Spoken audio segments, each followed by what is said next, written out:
Hi my dear friend followers and viewer সবাই চলে আসো। আজকে একটি নতুন মিনি ব্লগস নিয়ে চলে আসলাম, সেটা অবশ্যই রান্নার। দেখো আজকে মটরশুঁটি দিয়ে আজকে আমি ঘুগনি বানাবো। তাহলে মূল রেসিপিতে চলে যাই, তোমরা সাথে থাকো। মটরশুঁটি ঘুগনি বানাতে আমার কী কী লাগছে: আদা থেতো করে রেখেছি, রসুন, পেঁয়াজ, তারপরে শুকনো লঙ্কা আছে, কাঁচা লঙ্কা আছে, তেজপাতা আছে, আর আমি মটরশুঁটিটাকে আমি সিদ্ধ করে রেখেছি। একটু সিদ্ধ না করলে ভালো লাগবে না, ঠিক আছে? তাহলে মূল রেসিপিতে আসি। এবার আমি দেখো কড়াইতে গরম হয়ে এসছে। এবার আমি কড়াইতে তেল দিয়ে দিচ্ছি, পরিমাণ মতো আমি তেল দিয়ে দেবো।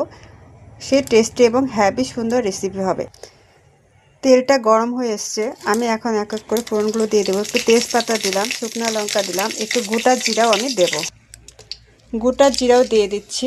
তবে একটা কথা মনে রাখবে, অনেক সময় ছিটে শরীরে চলে আসতে পারে, তার জন্য জাস্ট একটু লবণ দিয়ে দেবে, তাহলে দেখবে কি ফোড়নগুলো আর ছিটবে না। একটু ভাজা ভাজা হয়ে আসলে আমি তখন পেঁয়াজ কুচি, কাঁচা লঙ্কা, তারপর আদা থেতো করা আছে, রসুন আছে, পুরোটা আমি দিয়ে দেবো। এটা কিন্তু সেই হ্যাভি টেস্টি একটা রেসিপি ঘুগনি হবে। দেখো আমি দিয়ে দিয়েছি। এখন দিয়ে আমি ভালো করে নেড়ে নেব। ভাজা ভাজা বাদামি কালারে হয়ে আসলে আমি কী করবো বলো তো, মশলাটাকে আমি একটু ফ্রাই করে নেবো, একটু ভেজে নেবো। হ্যাভি টেস্টি রেসিপি, তোমরা অবশ্যই বাড়িতে একবার করবে। আর আমার ভিডিওগুলো যদি ভালো লাগে একটু লাইক কমেন্ট করবে, বন্ধুদেরও দেখার সুযোগ করে দেবে, ঠিক আছে? একটু ছড়িয়ে দেবে সবার মাঝে, একটু শেয়ার করে দেবে। আর তারপরে আমি এক এক করে হলুদ, লবণ, যে মশলা করে রেখেছি সেটা দেবো। লাস্টে আমি একটু গরম মশলা দিয়ে নামিয়ে নেব। তোমরা সাথে থাকো। পেঁয়াজটা দেখো ভাজা ভাজা হয়ে এসছে। এখন আমি এক এক করে হলুদ, লবণ, মশলা দিয়ে গ্রেভিটা তৈরি করে নেব। এখন আমি একটু লবণ দিয়ে দিচ্ছি ফার্স্ট টাইম, ঠিক আছে? আর মটরশুঁটিটা সিদ্ধ করে নেবে, তাহলে সুসিদ্ধ হবে। একটু লবণ দিয়ে দিলাম, তারপর একটু আমি হলুদ দিয়ে দিচ্ছি, তারপর আমি মশলাটা অ্যাড করব। ভালো করে নেড়ে চেড়ে যতক্ষণ অবধি মশলা থেকে তেল না ছাড়িয়ে দিচ্ছে ততক্ষণ অবধি এটাকে কষাতে হবে। তারপরে আমি মটরশুঁটিটা যে সিদ্ধ করে রেখেছি, ধুয়ে বেছে সিদ্ধ করে রেখেছি, সেটা আমি এখানে দিয়ে একটু ভালো করে মাখা মাখা করে নেব, ঠিক আছে? তোমরা অবশ্যই সাথে থাকো, কেউ স্কিপ করবে না, পুরোটা দেখো, নাহলে বুঝতে পারবে না। দেখো আমি সিদ্ধ করে নিয়েছি, হাফ সিদ্ধ হয়ে আছে, আর বেশিক্ষণ এটাকে করতে হবে না, অল্প টাইম করলেই সুন্দর রান্না হয়ে যাবে।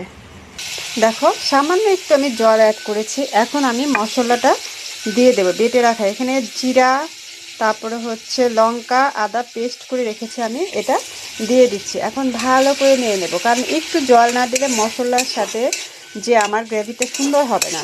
যে পেঁয়াজ, রসুন, আদা পেস্ট দিয়েছি, সব কিছু দেখো কি সুন্দর কালার এসছে। একটু ভাজা ভাজা হয়ে আসলে আমি মটরশুঁটি সিদ্ধ করে রাখা দিয়ে দেবো।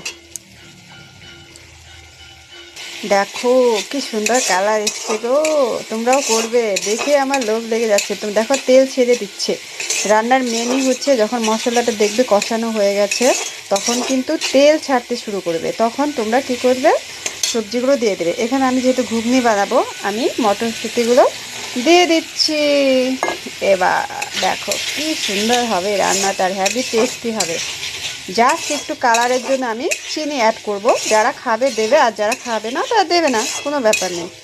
ভালো করে এখন আমার এটাকে ভাজা ভাজা করে একটু কষিয়ে নেব, ঠিক আছে? লাস্টে আমি একটু জল অ্যাড করব, কিন্তু খুব বেশি দেবো না, যেহেতু আমি সিদ্ধ করে নিয়েছি। এখন একটু ভালো করে আমি ভাজা ভাজা করে নেব, তোমরা সঙ্গে থাকো। দেখো কষানো হয়ে এসছে। এটা যে কোনো তোমরা রুটির সাথে, লুচির সাথেও খেতে পারবে, প্লাস গরম গরম ভাতের সাথেও খেতে পারবে। বাচ্চা বুড়ো সবার জন্য এটা সেই ফেভারিট, ঠিক আছে? এখন আমি একটু জল অ্যাড করব, খুব বেশি জল দেব না। দেখো আমি সামান্য একটু জল দিয়ে দিলাম, খুব বেশি দেবো না, কারণ এটা আমার সিদ্ধ করাই আছে।